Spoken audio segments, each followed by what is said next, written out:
Hello everyone, welcome করছি আমার নতুন একটি ভিডিওতে। তো গত ভিডিওটা আমার স্টাডি ভ্লগ ছিল এবং তোমরা আমার স্টাডি ভ্লগ খুব পছন্দ করেছো, তাই আমি ভেবেছি আর একটা স্টাডি ভ্লগ নিয়ে তোমাদের সামনে হাজির হই। তো আজকে সকাল থেকে আমি পড়াশোনা শুরু করেছি। উঠেছিলাম অনেক সকালে, কিন্তু অত সকাল থেকে আমি পড়াশোনা শুরু করতে পারিনি।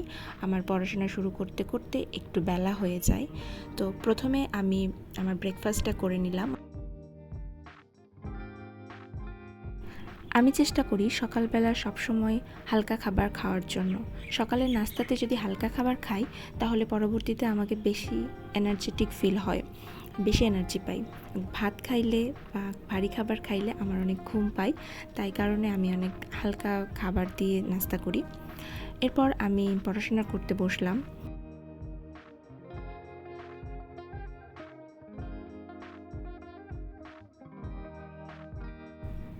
পড়াশোনাটা একটা অভ্যাস, আমি এর আগেও বলেছি। যত বেশি অভ্যাস করতে পারবো, দিন দিন আমাদের পড়াশোনার পরিস্থিতিটা বা পড়াশোনার অগ্রগতিটা আরও বাড়বে। পড়াশোনার অভ্যাস যত বেশি করতে পারবো,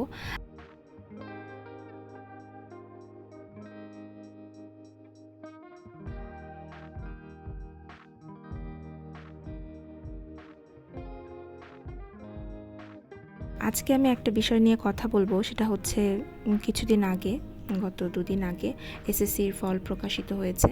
আমাদের ছোট ভাই বোনেরা যারা পরীক্ষা দিয়েছিলে তার তোমাদের ফল প্রকাশিত হয়েছে। অনেকে আশানুরূপ ফল করতে পারোনি, আবার অনেকে অনেক ভালো রেজাল্ট করেছো।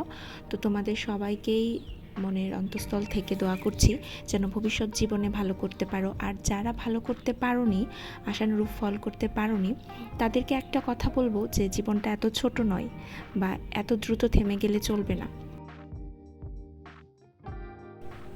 এই পরাজয় থেকে শিক্ষা নিয়েই তোমাকে আরও অনেক বেশি পরিশ্রম করতে হবে এবং অনেক মনোযোগী হতে হবে।